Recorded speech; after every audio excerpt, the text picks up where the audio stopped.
Kita ada dalam posisi non-aligned. Kita sadar bahwa dunia sekarang sangat dinamis situasinya. Namun kita juga harus ingat bahwa ada kepentingan nasional yang harus kita jaga. Seperti yang disampaikan juga kemarin oleh Bapak Presiden bahwa tanpa stabilitas, tanpa perdamaian, tidak mungkin mencapai suatu keadaan yang di mana dunia ini makmur, di mana masyarakatnya makmur. Jadi saya kira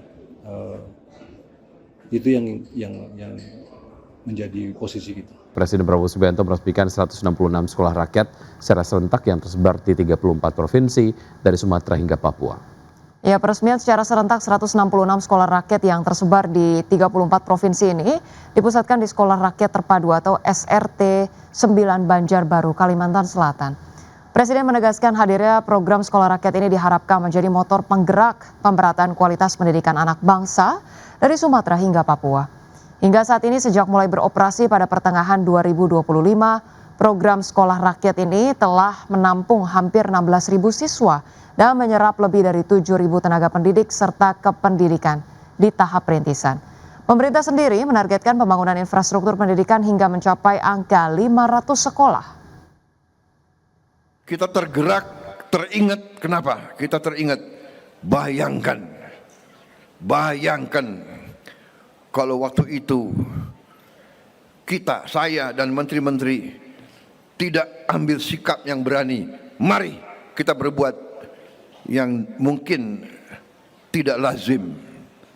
Kita bikin sekolah yang terbaik, sekolah berasrama untuk mereka-mereka yang mungkin tidak punya harapan, mereka yang dari keluarga yang kondisinya tertinggal. Saudara-saudara, anak-anak sekolah rakyat, murid-murid, anak-anakku, jangan kau kecil hati, jangan kau malu orang tuamu hanya buruh atau hanya petani miskin atau hanya tukang pemulung. Jangan kau malu. Mereka mulia, mereka kerja keras, halal, bekerja dengan keringat untuk masa depanmu. Jangan pernah kecil hati.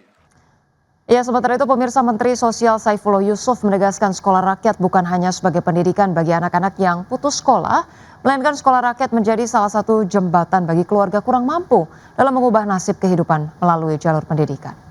Dalam peresmian 166 sekolah rakyat di 34 provinsi secara serentak dari Sumatera hingga Papua, Mensos Saifullah Yusuf mengatakan banyak harapan dari keluarga kurang mampu yang mulai tumbuh usai anaknya mengenyam pendidikan di sekolah rakyat. Dalam menjalankan sekolah rakyat, Kementerian Sosial menggandeng banyak pihak dalam mengembangkan minat dan bakat dari peserta didik sekolah rakyat. Selain mendapatkan pendidikan akademik, Mensos menegaskan pengelola sekolah rakyat bekerja sama dengan Kementerian Pendidikan Tinggi, Sains, dan Teknologi untuk memberikan pendampingan. Gus Ipul menyebutkan di sekolah rakyat juga melatih potensi wirausaha dari para peserta didiknya. Hal tersebut sebagai langkah untuk menyiapkan lulusan sekolah rakyat yang tidak hanya terampil di bidang akademik namun juga berpotensi menjadi pengusaha-pengusaha mandiri. Gus Ipul meyakini deretan langkah strategis membuat sekolah rakyat bukan hanya mengubah hidup dari peserta didik namun juga nasib dari keluarganya.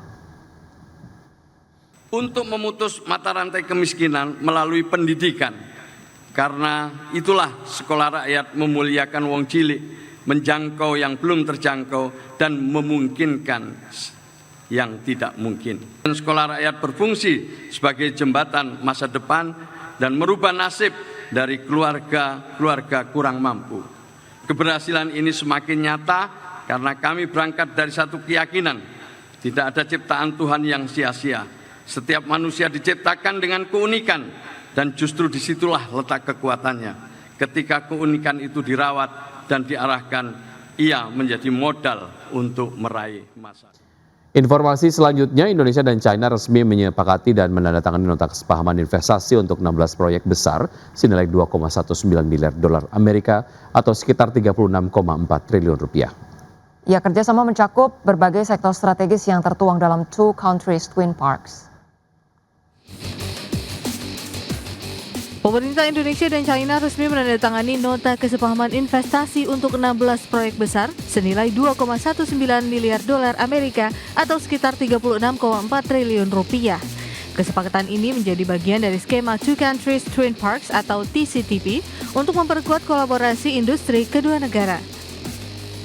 Menteri Koordinator Bidang Perekonomian Erlangga Hartarto menyampaikan, proyek-proyek strategis tersebut melibatkan perusahaan asal Provinsi Fujian, China bersama mitra dari Indonesia. Kerjasama ini mencakup berbagai sektor strategis. Sebanyak 16 proyek akan mulai diimplementasikan pada 2026. Proyek tersebut mencakup sektor prioritas nasional seperti ekspor baja dan nikel, pengolahan pangan dan kelautan, serta industri perikanan terpadu. Erlangga menjelaskan skema Two Countries Twin Parks atau TCTP ini merupakan inisiatif strategis yang diperkenalkan Presiden Prabowo Subianto bersama Perdana Menteri China. Model kerjasama Two Countries Twin Park ini akan dilakukan di 3 lokasi, yakni di kawasan industri Batang, kawasan industri Wijaya Kusuma di Semarang, serta kawasan industri Bintan. Di mana melalui skema tersebut Indonesia bukan hanya menjadi tujuan investasi, melainkan Indonesia juga berperan sebagai mitra dalam pengembangan rantai pasok dan hilirisasi industri. Erlangga menilai kerjasama Indonesia dan China memiliki potensi ekonomi besar. Kedua negara terhubung dengan pasar hampir 20 triliun dolar Amerika Serikat dan sama-sama mencatat pertumbuhan ekonomi stabil di kisaran 5%. Kondisi tersebut menjadi modal penting untuk mendorong ekspansi investasi dan perdagangan bilateral. Jakarta, Tim Liputan IDX Channel. Ya, PT Indo Tambang Raya Megah Tbk melaporkan realisasi aktivitas eksplorasi di sepanjang kuartal 4 tahun lalu. Ya, pemirsa, pada periode tersebut aktivitas eksplorasi menyedot anggaran sebesar 12,55 miliar rupiah dengan kegiatan eksplorasi dilakukan melalui sejumlah anak usaha. PT Indo Tambang Raya Megah Tbk melaporkan realisasi aktivitas eksplorasi periode Oktober hingga Desember 2025 atau sepanjang kuartal 4 tahun lalu. Perseroan menyedot biaya eksplorasi 12,55 miliar rupiah dengan kegiatan eksplorasi dilakukan melalui sejumlah anak usaha. Eksplorasi digelar melalui anak usaha dengan izin perizinan karya pengusahaan pertambangan batubara, yaitu Indominco Mandiri, Traubaindo Coal Mining, Barinto Eka Tama, dan izin usaha pertambangan yaitu Tepian Indah Sukses dan Nusa Persada Resource. Kegiatan pengeboran yang dilakukan pada periode Oktober hingga Desember 2025 tersebut merupakan kelanjutan aktivitas periode bulan sebelumnya. Kegiatan eksplorasi dilaksanakan Departemen Geologi dengan fokus utama aktivitas pengeboran pre-production dan development dengan metode lubang terbuka atau open hole dan pengeboran inti masing-masing anak usaha perseroan. Salah satunya aktivitas eksplorasi yang dilakukan misalnya operasional pengeboran Traubaindo Coal Mining di area Blok Selatan di Bantian Besar Kutai Barat, Kalimantan Timur dilakukan kontraktor jasa pengeboran PT Cosciendo Teknik. Pada periode Oktober hingga Desember 2025 telah dilakukan pengeboran pre-production Blok Selatan pada 23 lubang pengeboran. Berbagai sumber IDX Channel. Pemirsa, emiten rental kendaraan dan logistik PT Adi Sarana Armada Tbk atau ASSA kembali melakukan aksi korporasi. Ya, perusahaan menyuntikkan modal tambahan senilai 20 miliar rupiah ke anak usaha PT Duta Mitra Solusindo. Emiten rental kendaraan dan logistik PT Adi Sarana Armada Tbk kembali melakukan aksi korporasi. Perusahaan menyuntikkan modal tambahan senilai 20 miliar rupiah ke anak usahanya PT Duta Mitra Solusindo. Langkah ini dilakukan untuk memperkuat struktur permodalan dan mendukung pengembangan usaha ke depan. Sekretaris Perusahaan Jeffrey Fandi Tunjungan menjelaskan, peningkatan modal dilakukan pada 9 Januari 2025. Penambahan modal ini dibutuhkan agar PT Duta Mitra Solusindo dapat menjalankan kegiatan usaha secara optimal dan diharapkan memberikan kontribusi positif bagi kinerja grup. Informasi ini disampaikan dalam keterbukaan informasi ke Bursa Efek Indonesia. Sebelum transaksi, modal dasar PT Duta Mitra Solusindo tercatat 1 miliar rupiah dengan modal disetor 51 juta rupiah.